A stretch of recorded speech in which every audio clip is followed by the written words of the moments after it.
সিদ্ধিবিনায়ক মন্দির মুম্বাইয়ের সিদ্ধিবিনায়ক মন্দির এমন একটি মন্দির যার কথা ভারতবর্ষ তো বটেই, বিদেশিরও মানুষ জানেন। প্রতি বছর কয়েক লক্ষ মানুষ এই মন্দিরে ঈশ্বর আরাধনা করতে আসেন।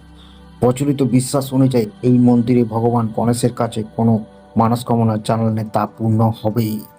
কানিপাক্কাম বিনায়ক মন্দির অন্ধ্রপ্রদেশে কানিপাক্কা বিনায়ক মন্দির দক্ষিণ ভারতের অন্যতম বড় মন্দির বলে মনে করা হয়। সময়ের সাথে এই মন্দির আকার বৃদ্ধি পায় বলে প্রচলিত মানুষের ধারণা। জানা যায় এই মন্দিরে একটি কূপ থেকে উদ্ধার হয়েছিল। সেই কূপটি একটি পরিবারের 3 ভাইয়ের মধ্যে মতবিরোধ মেটানোর জন্য জল সরবরাহ করেছিল।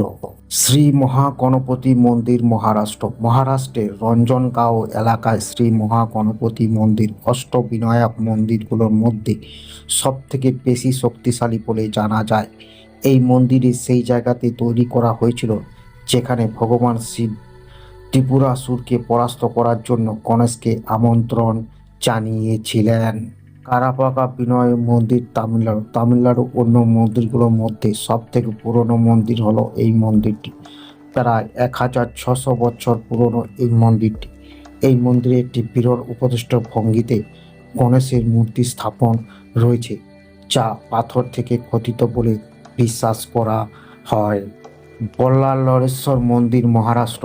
এই মন্দিরের ইতিহাসে জড়িত রয়েছে বল্লাল নামে এক ধার্মিক শিশুকে নিয়ে। বল্লালের প্রভু গণেশ প্রতি প্রবল বিশ্বাস ছিল এবং এই বিশ্বাসের হাত ধরেই তিনি তৈরি করেছিলেন এই মন্দিরটি। এই মন্দির বোধ হয় ভারতের একমাত্র মন্দির যেটি গণেশের ভক্ত নামে পরিচিত।